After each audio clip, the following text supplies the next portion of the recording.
دھمکی والے دینے والوں کو ہم ایسے چیٹی سے ایسا مزل دیتے ہیں. واہ واہ واہ ہمیں دھمکی کی کوئی الجھن فکر نہیں ہے.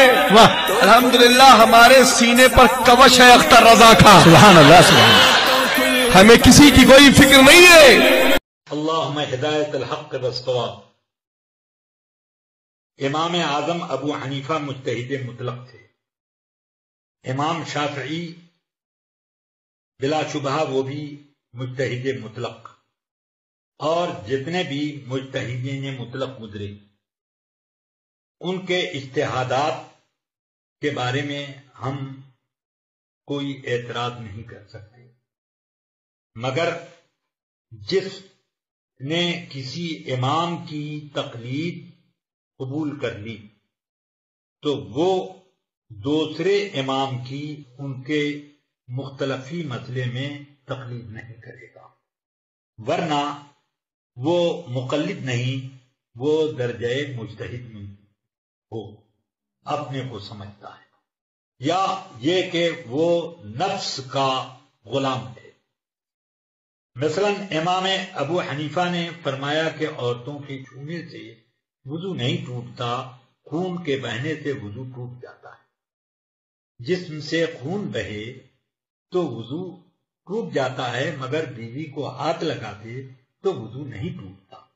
امام شافعی بالکل اس کے برعکس کہتے ہیں کہ بیوی کو اگر چھو دیا اپنے ہاتھ سے تو اس کا وضو ٹوٹ جاتا ہے، اور سر سے پاؤں تک اس کے خون بہہ جائے تو وہ جگہ دھو کر کے وہ نماز پڑھ لے، اس کا وضو نہیں ٹوٹا.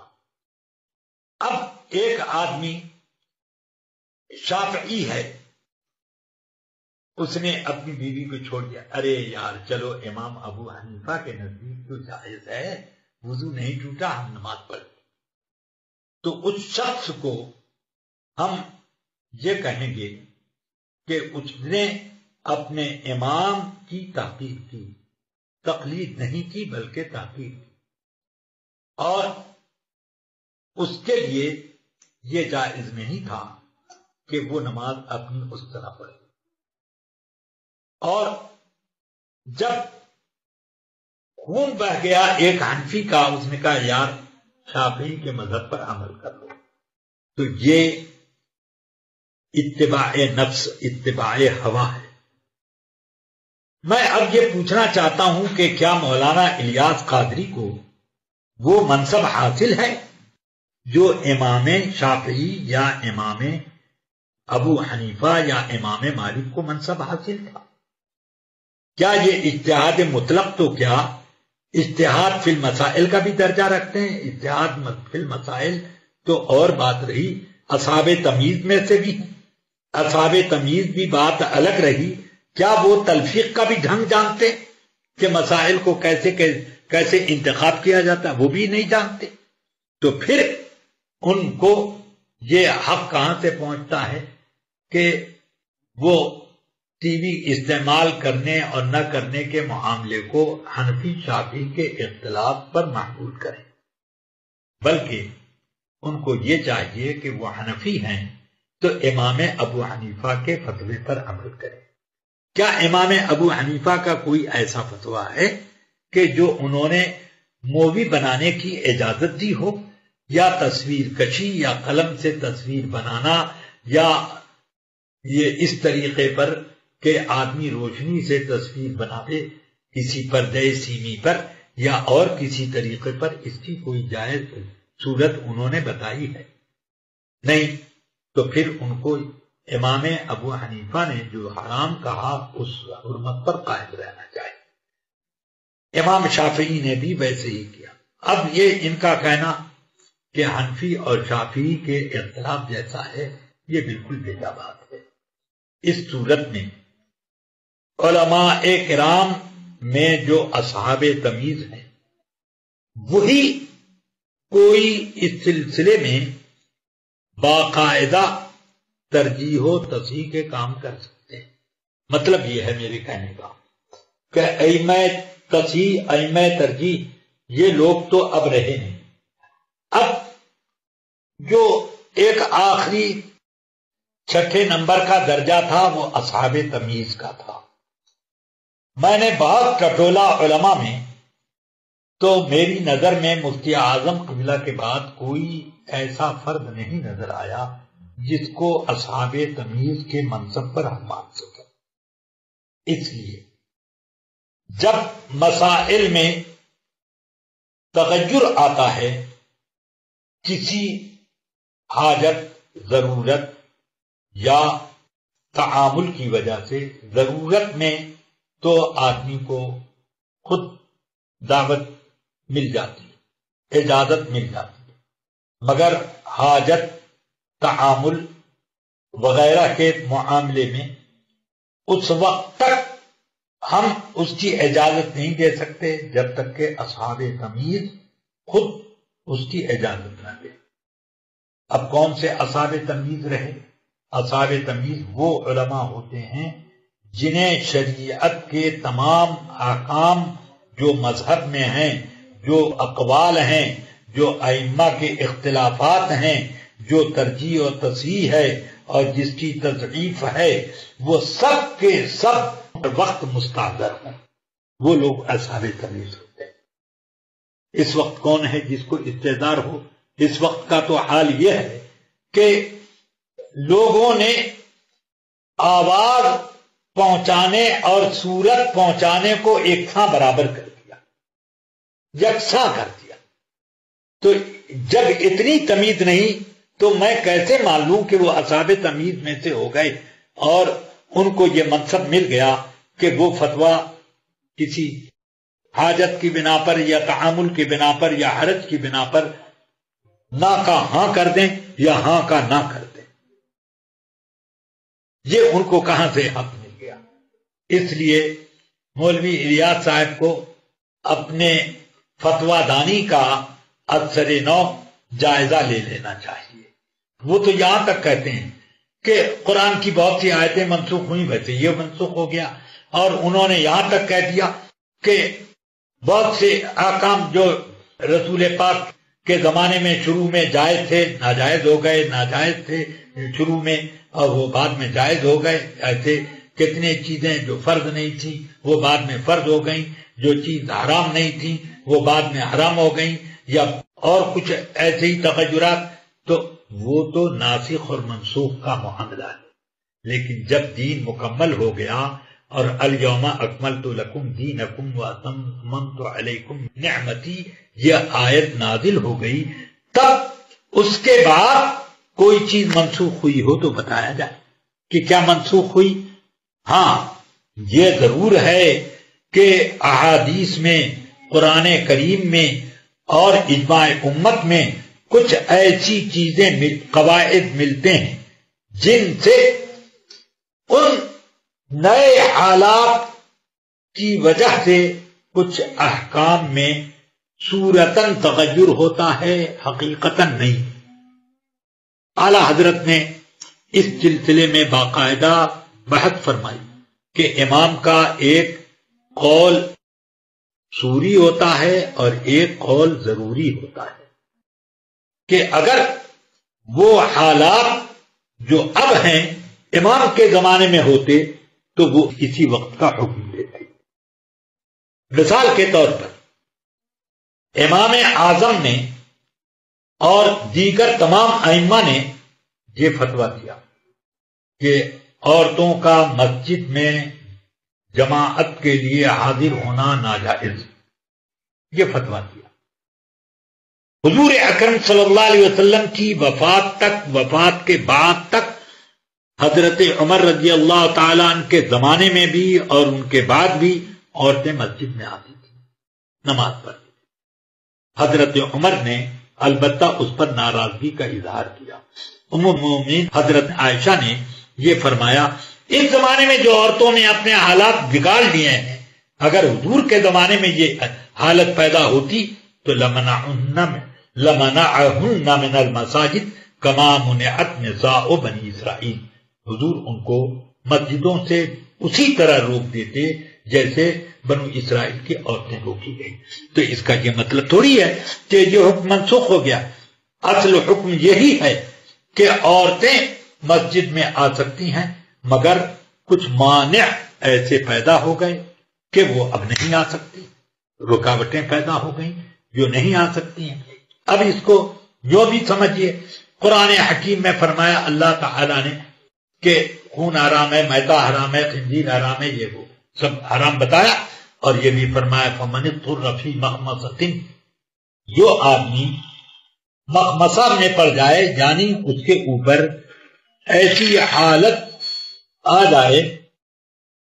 اصل میں مسائل کے لیے قواعد کتاب اور سنت سے متعین ہیں، جیسے قرآن حکیم میں فرمایا ما جعل علیکم فی الدین من حرج، کہ اللہ تعالی نے تمہارے لیے دین میں کوئی تنگی نہیں رکھی، مشقت اور ضرر سے مسلمانوں کو بچانے کے لیے اللہ نے ایک یہ قاعدہ کیا، لا یکلف اللہ نفسا الا وسعها، کسی پر اللہ تعالی اتنی ہی ذمہ داری دیتا ہے جو اس کی طاقت اور وسعت کے اندر ہو۔ اسی طرح اللہ تعالی نے فرمایا یرید اللہ بکم اليسر ولا یرید بکم العسر، اور اس طرح پر کتاب اور سنت سے کچھ قواعد منتخب ہوئے جس کی روشنی میں آنے والے حالات کے لیے کچھ تبدیلی احکام کی سی شکل ہوتی ہے، اور حقیقت میں وہ تبدیلی احکام نہیں ہے بلکہ صورت مسئلہ کی تبدیلی ہے۔ جیسے امام ابو حنیفہ نے اور ان کے اصحاب نے حرام کیا کہ دین کی تعلیم دینے پر، امامت کرنے پر، اذان دینے پر اور کسی بھی فعل طاعت کی انجام دہی پر تنخواہ لینا، مزدوری لینا یہ ناجائز ہے۔ مگر جب ایسے حالات پیدا ہو گئے کہ جو علماء کو حکومت کی طرف سے، حکومت اسلامیہ کی طرف سے یا خلافت کی طرف سے جو وظائف ملتے تھے اور اسی وظیفے کی بنیاد پر لوگ جن کو شوق ہوتا تبلیغ دین کا وہ تبلیغ دین کرتے، کچھ لوگ اپنے عبادت میں مصروف رہتے، ان کو وہ وظیفہ کسی کام کرنے کا نہیں ملتا تھا، بلکہ ان کے صاحب فضل ہونے کی وجہ سے ان کو وظیفہ ملتا۔ بعد کے بادشاہوں نے یہ وظیفے بند کر دیے، تو اس کے بعد کہ بڑے بڑے ائمہ علماء نے اس بات کے اوپر فتویٰ دیا کہ علماء کو دین کی تعلیم، قرآن کی تعلیم اور امامت کرنے اور اذان دینے جیسی طاعات پر اجرت لینے کی اجازت ہے، مگر اس کے علاوہ 4 امور کو انہوں نے اجازت میں رکھا، اور یہ فرمایا لئلا یضیع الدین، تاکہ دین ضائع برباد نہ ہو جائے، کہ اب علماء کے گزر بسر کا کوئی ذریعہ نہیں تو وہ تجارت میں مصروف ہو جائیں گے، زراعت میں مصروف ہو جائیں گے، صنعت و حرفت میں لگ جائیں گے، یا کہیں نوکری کرنے لگیں گے، اور ان کو اب اتنا وقت نہیں ملے گا کہ لوگوں کو دین کی تعلیم دے سکیں۔ تو اصل حکم تو اب بھی یہی ہے کہ دین کی تعلیم پر اجرت لینا ناجائز، اصل حکم اب بھی یہی، مگر کیونکہ یہ صورت پیدا ہو گئی کہ دین برباد ہو رہا، تو اگر یہ صورت امام ابو حنیفہ کے زمانے میں بھی پیدا ہو جاتی تو وہ یہ فتویٰ دیتے۔ تو اصل حکم تو اب بھی ہے، یعنی اب بھی اگر علماء کے وظائف شروع ہو جائیں اور علماء کوئی کام کریں یا نہ کریں، ان کے فضل و اکرام کے طور پر وظیفے حکومت اسلامیہ دینے لگے، تو اب اس وقت بھی وہ ناجائز ہو جائے گا، ویسے ہی جیسے پہلے ناجائز تھا، کہ آج ان کے معاش کا مسئلہ تنگ تو ہے نہیں، معاش کا انتظام تو کر دیا حکومت نے، اس لیے اب یہ لوگ اپنے ذوق سے دین کی خدمت کر دے گئے، یہ ہو جائے گا۔ تو اسی طریقے پر یہ بھی مسئلہ آیا۔ اب رہ گئی یہ بات کہ ضرورت اور حاجت سے جو تغیر ہوتا ہے وہ تغیر کس تحقیق کی بنیاد پر ٹی وی کے اوپر لاگو ہوگا؟ اس وجہ سے کہ ٹی وی میں جو بھی آپ نے تحقیق کی اس کا دار و مدار جا کر صرف اس بات پر آتا ہے کہ لوگوں تک بات پہنچائی جائے، اس بات پر نہیں آتا کہ لوگوں تک تصویر اور صورت پہنچائی جائے۔ تو جب اتنے سے ضرورت یا حاجت پوری ہو لیتی ہے کہ آواز پہنچا دی جائے تو اب ٹی وی میں صرف آپ اپنی آواز دیجئے، تصویر دینے کی کیا ضرورت ہے؟ جیسے انٹرنیٹ پہ کام ہوتا ہے یا ریڈیو سے کام ہوتا ہے ویسا آپ انجام دیجئے، اس طریقے پر وہ کام ہو سکتا ہے۔ تو آپ اپنا ویڈیو چینل کھولنے کے بجائے ریڈیو چینل کھولیے، کون روکتا ہے؟ اس کے ذریعے سے اپنے دین کے اشاعت کیجیے، تبلیغ کیجیے۔ ہم نے بھی بہت ساری تقریریں ریڈیو اسٹیشن سے جا کر کے اپنی نشر کرائیں، امریکہ میں بھی جا کر کے، اسی طرح یورپ میں بھی، ہالینڈ میں بھی، کویت گئے تو وہاں پر بھی اپنی تقریر ریڈیو ہی کے ذریعے سے نشر کی۔ ہم کو ٹی وی اسٹیشن پر جانے کی ضرورت ہی نہیں پیش آئی کبھی، نہ اس کو ہم نے ضروری سمجھا اور نہ اس پر ہماری بات کا پہنچنا موقوف رہا۔ دنیا میں کونے کونے میں لوگ بی بی سی کی خبریں سنتے ہیں، اس کے لیے کیوں نہیں لوگوں نے یہ ضروری قرار دیا دنیا والوں نے کہ ٹی وی چینل جب تک نہ ہو اس وقت تک ہم یہ بی بی سی کی کوئی خبر نہیں سنیں گے۔ ایسی قید تو کسی نے نہیں قرار دی، تو اس لیے اب یہ کہنا کہ آواز اور صورت مل کر، دونوں مل کر تبلیغ کرتے ہیں، یہ بات سمجھ میں نہیں آتی، بلکہ آدمی کی بات کا وزن ہونا چاہیے، بات کی دلیل ہونی چاہیے، اپنی باتوں کے ذہن نشین کرانے کا ملکہ ہونا چاہیے، افہام و تفہیم کی قوت باقاعدہ ہونی چاہیے، زبان میں ایسی لوچ ہو، انداز بیان اتنا خوبصورت ہو کہ لوگ اس کے سننے کے لیے اپنا وقت صرف کرنے کے لیے خوشی خوشی راضی ہو جائیں اور خود بخود اس کی طرف ان کے دل میں کشش پیدا ہو، تب یہ سب کام ہو جائے گا۔ اور اس میں یہ بہانے بازی کرنا کہ یہ ایک محقق نے یہ کہا، ایک محقق نے ناجائز کہا، جس محقق نے ناجائز کہا اس نے اپنی تحقیق اپنے امام کی تحقیق پر رکھی، اور جس نے جائز کہا تو اس نے اپنے جواز میں کوئی ایسی دلیل نہیں پیش کی جس کی وجہ سے وہ صورت پیدا ہو سکے جو صورت مسئلہ تبدیل ہونے کی وجہ سے حکم تبدیل ہو سکے۔ تو وہ صورت نہیں ہوئی، تو جب وہ صورت نہ ہوئی تو پھر یہ کہنا بالکل بے معنی ہے کہ ہم نے ایک محقق کے قول پر عمل کیا اور آپ نے دوسرے محقق کے قول پر عمل کیا۔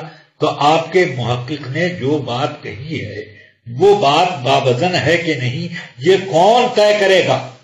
کیا وہ لوگ جو کہ فتویٰ لکھنے اور فتویٰ کی زبان سمجھنے کی قوت ہی نہیں رکھتے، وہ لوگ یہ طے کریں گے، یا وہ طے کرے گا جو فتویٰ کی زبان بھی جانتا ہے، فتویٰ کے اصول و قواعد بھی جانتا ہے، فتویٰ کی لائن کا آدمی بھی ہے؟ ایک گھڑی بگڑ جاتی ہے تو ایک اناڑی آدمی سے اس کی مرمت نہیں کرائی جاتی، کسی ماہر کے پاس رجوع کیا جاتا ہے۔ تو اسی طریقے سے اپنے ہر کاموں میں اگر کسی کا کمپیوٹر بگڑ گیا تو اب یہ تھوڑی ہے کہ وہ پیشکش لے کر کے کچھ نہیں جانتا اور وہ درست کرنا شروع کر دے، بلکہ ایک ہارڈ ویئر کے ماہر کی طرف رجوع کرتا ہے۔ تو اب اسی طرح دین کے معاملے میں اگر دو تحقیقیں آپ کے سامنے ہیں تو اب آپ ایک تحقیق پر عمل اسی وقت کر سکتے ہیں جو پرانی تحقیق کے خلاف ہے، تو یہ یقین کا استفادہ کرے کہ یقیناً یہ ضرورت پیش آ گئی ہے، حالانکہ ایسا نہیں ہے۔ میں ابھی پہلے بھی بتا چکا کہ